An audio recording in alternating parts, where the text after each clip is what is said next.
Welcome to Passive Aggressive Income. This program may contain strong language.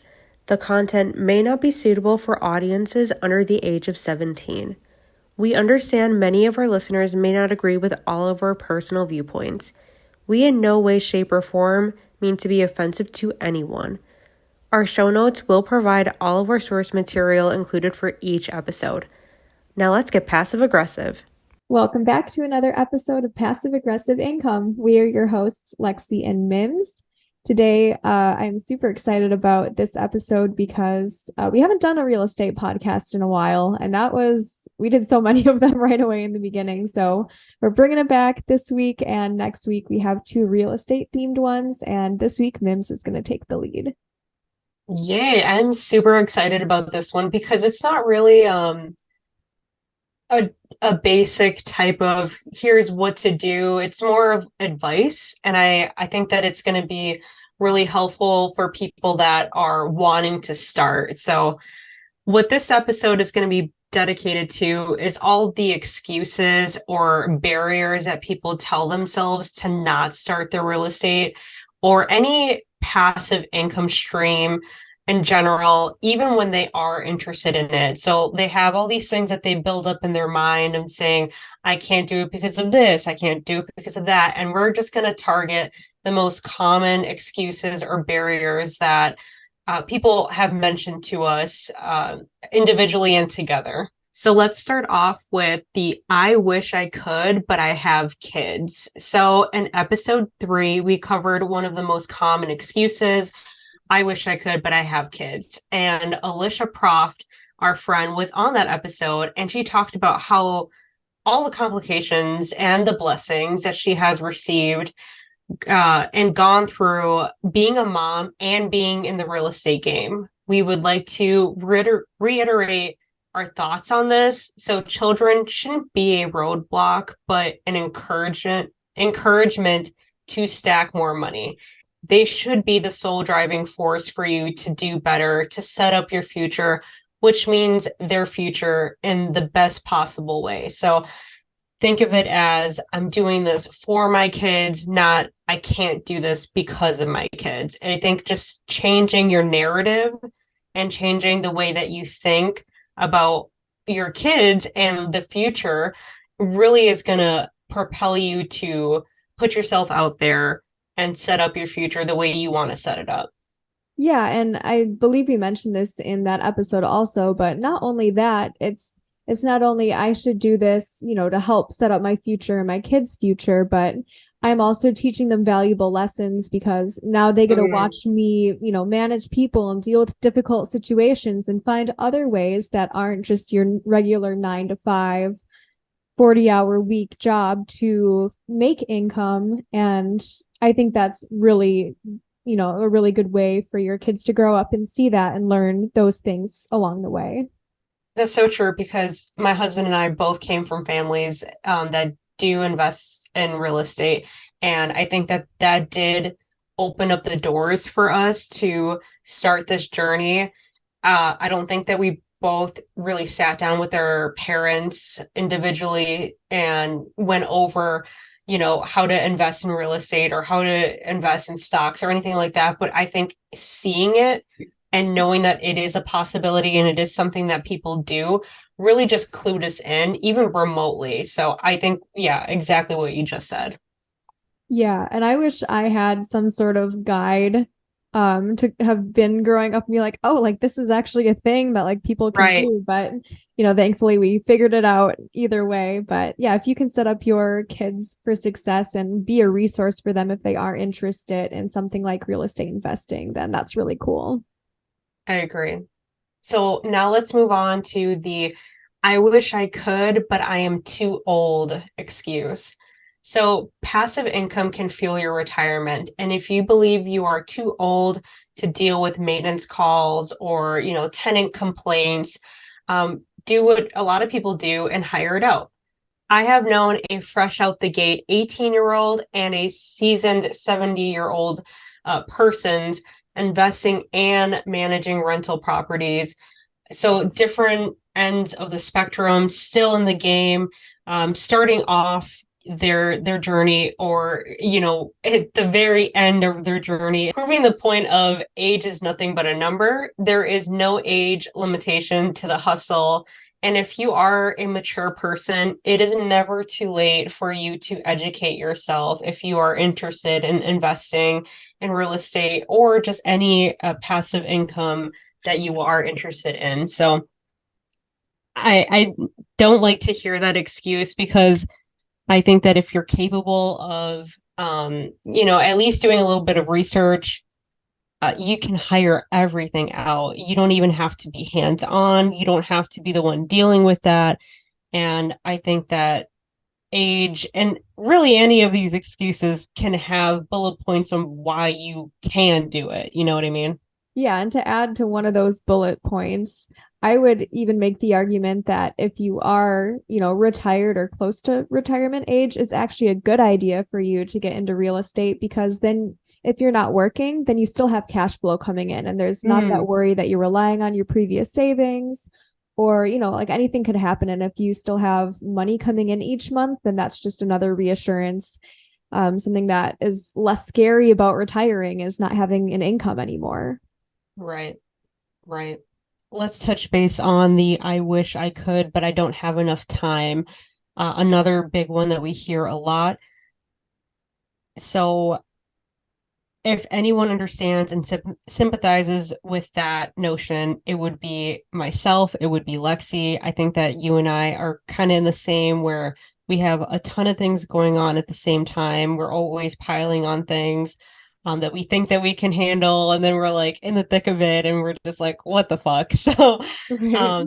we definitely understand this. And I have multiple projects going on top of working a job and having time for my personal life. So I know what it means to add another thing to the to-do list.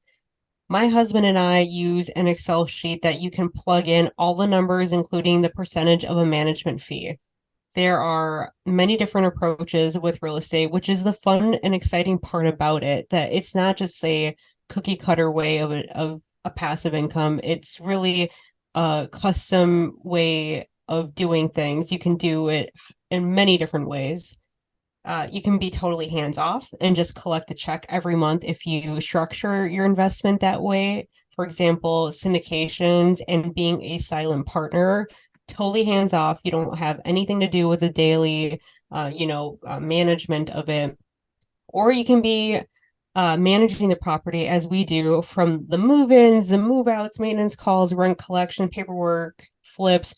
It is entirely up to you. So do I, you know, push the jobs and some of the to-dos to other people? Yes, I do. But now I do it because I've learned that in order for me to be successful in all my life, I need to be able to say, I can't do this. I need to hire this out. And I think that's a lot of people's mistakes, is that they take on and take on and take on.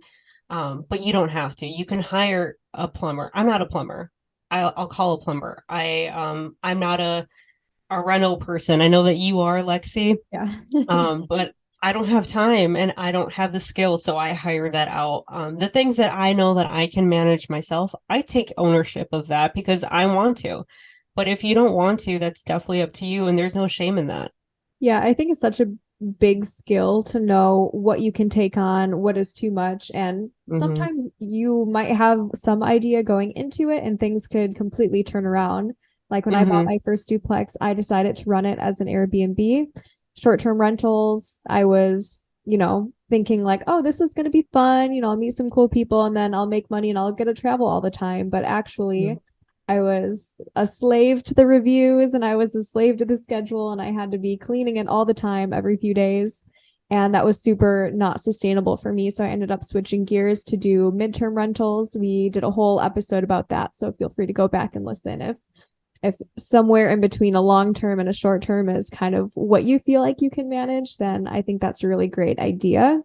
Mm-hmm. But I think the point of this is just that things can change, and maybe you feel really busy right now. And so you do a deal where, you have everything managed, and then you quit your second job or whatever, or you want to take a more hands-on approach, and that's totally up to you. You can buy a house that's falling apart, or you can buy one that's recently completely renovated. But the not having time thing is not really an excuse because, yeah, Mims and I are busy people and we still find time. It's really just about how you prioritize your time. Right. Yeah. And I think that from the start, I know you do that, and I know my husband and I do this. We factor in that management fee right from the get. So whenever we're looking at a property, we know that that is a possibility. So we're just going to put it in there. Whether we do it or not, we know that if we're buying this property, it will work with this management fee or not. So I think that's really something that you should practice whenever you're looking for a property or a property to buy, because you don't know what it's going to be like in 10 years. Maybe you're super busy and you have a ton of things going on, or you're reaching that age and you're just like, I really want to be hands off or something like that. Factor that in right from the get-go, and then it's going to make sense from when you purchase it to when you're handing it off to somebody else. Right, exactly. Definitely crunch your numbers and have all of the factors. You want to be more on the conservative side, more on the Always. conservative side of, I might have these expenses, even if I don't have them currently, just expect that in the future. Yes. The next one is one of my favorites. It's I could, but I don't make enough money. And I think this is a real barrier for a lot of people. It's not, I mean, now a lot of people can go buy a $300,000 duplex or whatever the case may be. Um, and I do think that the market dictates when some people are able to invest and when they aren't able to. So don't get me wrong, people invest when interest rates are the highest they've ever been, during inflation, during hard times. They do it. They do it, and I don't understand how they do it, but they're out there doing it. I don't know how it's making sense on their on on their profit side, but people are out there doing it to this day when it's the toughest time to buy. However, I love that we are doing this episode right now because interest rates are at 7.5 and it's still a seller's market. So properties are going for listing price or 10, 20, 30K above the asking price.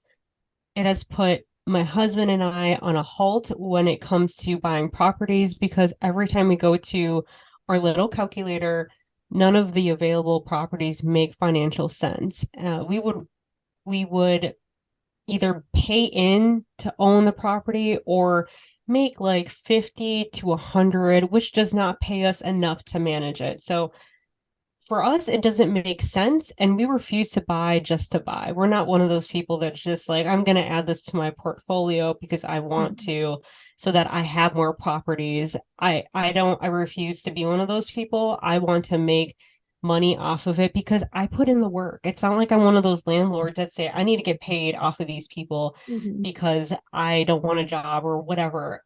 I want to get paid for my services, which is entirely valid. 100%. And I think some people, maybe people who are a bit more well off and have tons of extra cash can afford to play the long game and do the Mm, whole like appreciation thing. mm-hmm, That's not where I would suggest starting as a new mm-mm, investor, especially if you were in this situation where you're like, I really don't make that much money and buying a house is super expensive right now. I think that's right. totally valid. I'm also waiting. I also have a million renovation things to do here before I move on to another property. But yeah, I mean, there's no shame in waiting until the numbers make sense to you. I think that's a really smart financial decision. But in the meantime, you can still talk with other investors and you Oh can yeah. still be, running the numbers and looking and seeing what is actually out there. Because maybe you will find a deal that does make sense for you where it'll still cash flow and you can still, get paid for the services that you are providing as a landlord. And if you're not constantly looking at what the available properties are, then I think that's something that you should be doing, just to see what is out there and what people are paying and what people are asking for, so that you're educating yourself at the same time. Even if you're not ready to buy under these circumstances, know what the market is, feel it out, and I look at it almost every other day when I have time, and Hmm. I sometimes one of the gems pops up, and I'm like, "Ooh, that one makes sense." And then we go, and it doesn't work out. But at least I caught it. At least I didn't, just say, "Oh, well, it's not feasible to buy right now, so I'm not even going to bother." I think Right. that you should have your eyes open anytime. Yeah, and that also prepares you for when, maybe the market is a little bit better, interest rates Hmm. drop, then you've already gone through the process of running the numbers. You already Mm. know. Good So if you're practice. looking, yeah, exactly. And maybe you're looking in a specific area and you're like, oh, these are the types of houses that are in this area. Like these are really Hmm. old, or these, don't have garages, or, whatever. Hmm. Then you kind of know what to expect. And that helps make the process easier when market conditions are better. You know Hmm. exactly where you want to be and how to go about the process. Yeah, that's a really great point. And I'm going to circle back to when I first bought my first property, and I was only making $13 an hour. I know that seems very unlikely to happen now. I don't know how we made it happen before, but I made it happen. And at that time, I've mentioned this before, I had a beautiful mint condition Jeep that I made the sacrifice in selling, and then turning that money into my down payment for that property. And then I saved up enough for another 5% down payment, which we house hacked in that current property for 1 year, and then was able to buy another property with my husband after that. And here are some tips on how I saved during that time, which is applicable now. I didn't buy designer brand clothes, shoes, or purses. I didn't get my nails done and lashes done. My husband and I committed to only eating out once a week, which we still practice to this day. I thrifted all my clothes, and I know that we must sound like a broken record, but it's all about prioritizing and not being starstruck by instant gratification. We say it almost every single episode, I feel like, but it's so important that you comparing yourself to people on social media that drive expensive cars, have the latest fashion trends in their closets, have their hair, their noses, their nails, their BBLs, and anything else done is not something that, if it is, then you have to align your passive income to whatever you're buying and make sure that you are real with yourself and saying, I want to own 100 properties in my life, then I have to be on that route. And maybe a BBL isn't going to get me there. Maybe the new BMW isn't going to get me there. So be reasonable in what you're doing and how you're spending your money and how you're saving, because it's not going to translate. It has to translate in your real life what your goals are. Exactly. You just have to be realistic about, so you have a certain amount of money coming in each month. This is your income. How are you going to allocate it? If Hmm. buying a property is something that is really high on your list and you want to earn passive income, then you might have to make sacrifices, or, you will have to make sacrifices unless Hmm. you have, $1 billion and like that's no concern. Yeah. Then I don't see why. Well, number one, I don't know why you would want to go buy a property and like rent it out Right. if I you have that mean, much money, but you do you if you want to do that. right. But yeah, you can't be, like Mim said, you can't be starstruck by the instant gratification, and you have to weigh your wants now versus your long-term goals and really just think about how to get there. And is this thing that you want right now going to set you up for success and bring you enough happiness to delay Hmm. buying a property? And if that's, you weigh the, pros and cons to that and you've decided yes it is, and that's totally okay, but Right. you have to at least make that analysis. Right. And we're not here to judge you. Like, we're not here to judge your lifestyle. We're just here to say, hey, sis, hey, brother, if you are wanting to do this, just be aware of the sacrifices that you're going to have to make to get to the place that you want to be at, and outline your intentions. Think about where you want to be in or 10 years, and align what you do every day and work towards those goals. Then, once you achieve those goals, go for whatever you want to do. But putting in the work and saving is important for the now. And I get it. Some people don't have a car gifted to them that they can flip, or they don't have the money to splurge and are living paycheck to paycheck. I've been there. When I've lived paycheck to paycheck in my entire life, in my childhood. I grew up in that type of environment. However, rent nowadays costs more than a mortgage. And if you move into a duplex, a triplex, a fourplex that you can afford to purchase, your mortgage is covered and that's one less bill. Yes, you sacrifice the luxury condo or the luxury apartment that everything is, done for you, and it's not as up to date as the rickety duplex that you're going to buy to move into. But then you own that. You're not paying other people's bills, and then that is one less bill you have to worry about. Exactly. And I think that hitting this point home is a really important part of what this podcast is all about, because both Mims and I come from backgrounds where we didn't have cash. We lived paycheck to paycheck both when we were with our families, and then after we moved out of our parents' house, I lived paycheck to paycheck also for several years until, I graduated school and ended up getting a job. And so you might feel that things are really hard now, but you can take Mims and I as real life examples that it's possible to break out of that. You just have to evaluate where you're at, determine how to get to your goals, save money, and eventually you will be able to invest in one property, two properties, plenty more than that. You just got to keep trying, and you got to be realistic about your lifestyle.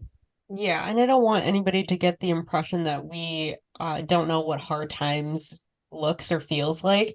If you go back to episode 1, you're definitely going to know a lot about us. We've been through some shit. I know what a repo on the car feels like. I know what it means to just, eat out once a week, if that. I know how it feels like to be on scholarships, to even go to college, even to be considered for it. Like, I know what it feels like to have nothing to you and then start from ground zero and then working up. And there's a lot of obstacles that you're going to have to go through, but you have to be willing to say, I'm going to do it, and I'm not going to let the people that are showing up in their really fancy cars get to me. And then, just, I want to make it clear that being, I don't know, I think it's something that Drake once said, that people that have the 9 to 5, that with the normal bodies, the unfiltered bodies, and just natural, are still in it. You guys are still, you don't have to be at the level that everybody's wanting to be at, because really it's not even real, in my opinion. But I agree. um Yeah. let's move on to the last excuse that we tend to hear. I wish I could, but I don't know how or where to start, which is valid. I think that the only piece of advice that I can give to you that really just covers it is educate yourself. Listen to our podcasts. Hey, you're already here, so you're Yeah. check. Kudos You've to got that down. you. Yeah. Other podcasts that are similar. The Bigger Pockets podcast has educated my husband and I so much. I highly suggest it. That's where we got started too, is listening to those podcasts and realizing like this is actually doable, and like these are the steps to take to get there. Right. And YouTube has a ton of clips on different aspects of passive income and real estate and any sort of thing under the sun. So you have things at your disposal that you don't have to go and purchase and take a seminar for. Get yourself a mentor, read books or listen to audiobooks, follow known entrepreneurs on social media. They often drop little tidbits of knowledge.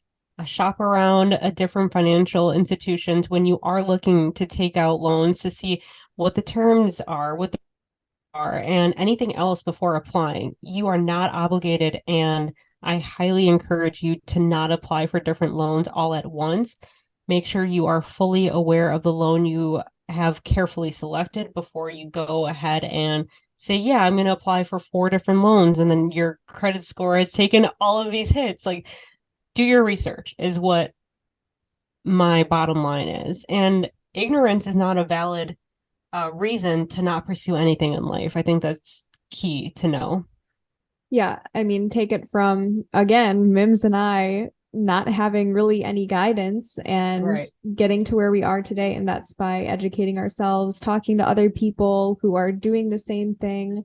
You can look at Facebook. I know there's Mm. a group that meets here in the Twin Cities called the uh, Millennial Real Estate Investors Group, that Alex Cool. and I met people through there and got resources through there. And not only are you making connections and seeing what other people are doing, you're also making friends, which is great. So you don't have to have a lot of money and take fancy courses, and you don't need to know a bunch of people to get started. There are plenty of free resources out there. Yeah, and in my area as well, we have a group called Wiscoria. They have a Facebook page and they meet up, I want to say like once a month or something like that. So a bunch of investors get together, which I think is so powerful. They all get in a room and they either talk or there's some sort of speaker there to do some sort of educational seminar. And I think it's just a really great way to A, meet people and B, learn. So, yeah, I'm glad you mentioned that as well. So, here is a quick wrap on this entire episode that I feel is important to reiterate. Don't compare what you have to other people in your life or on social media, which makes you believe that you need to buy to build your status. You just be you, just be authentic in yourself. You don't need to be like anybody else because you're not a carbon copy. You are original. So just live your life the way that you want to live. And if other people are doing what other people are doing, that's on them. That's not on you. Right. And it's social media. You're posting the best version of yourself on social Mm, media. So a lot of the things that you're seeing are probably a little bit fabricated. And you don't yes. know the person who has like fancy jewelry and designer clothes and a nice car and a big house. They could have all the nice things, but be worried about how to pay their next bill because they don't have the like financial savviness to actually save their money. So just keep that in True. mind as well. And let's just talk about the realness that all of that stuff that people have, the cars, the jewelry, the clothes, the cosmetic surgeries, that doesn't mean that they're happy. Right. Like, let's just point that out. So, Yes, that's a very good point. next is your children should fuel the fire within you to achieve financial freedom. If you don't have time to manage properties, think of other ways to invest in real estate that is hands-free or make sure when you buy a property that you factor in a property management fee. In my area, it's usually ranging from 5 to 8%. Maybe the highest would be 10%. If you are seeing a 10%, make sure that they are really good at what they're doing because that is asking a lot. Um, and then moving on, nobody knows how to start something until they learn, they practice, and they do it. If you know nothing about real estate or any other passive income streams and you want to start, seek out the information because no one else is going to pull you aside and teach you. You are the master of your universe. You have to put in the work and you have to teach yourself or find a mentor, like we mentioned before. Lastly, it doesn't matter if you are 18, 30, 60. If you are able to do research, learn, and figure out your investing style, then you are perfectly capable of investing in real estate or anything else that you set your mind to. And that is this week's episode on what we like to tell people on the most common excuses or barriers that people tell themselves that they are unable to do something when it comes to real estate or any passive income stream. I think this is a really important episode for people who do feel unsure of where to start or who are, struggling with like imposter syndrome when they're Mm, like, I want to be an investor, but like I can't do that because right. that's like you can. And also want to point out that Mims and I are resources. If anyone is interested, feel free to reach out to us on social Absolutely. media. Send us an email. All of our contact info is in the show notes. So Mhm. thank you so much for listening and look forward to another real estate type of podcast episode next week, which I think will further hit this point home on why you can invest in real estate now, especially with some law changes that are happening next month. So make sure to check back in for that. Exciting stuff. All right, catch us next week, you guys. Bye. Bye. Passive Aggressive Income was written, recorded, edited, and produced by co-hosts and creators Mims and Lexi. We truly want to thank our listeners, collaborators, friends, and family that continuously support us for all the love we receive. If you enjoy our show, please give us a glowing rating and review on Apple Podcasts and Spotify. Also follow us on Facebook and Instagram to see what we are up to. For any inquiries, please email passiveaggressiveincome2023@gmail.com. Episodes of Passive Aggressive Income are available wherever you listen to podcasts, so make sure to subscribe and like us on your favorite streaming platform.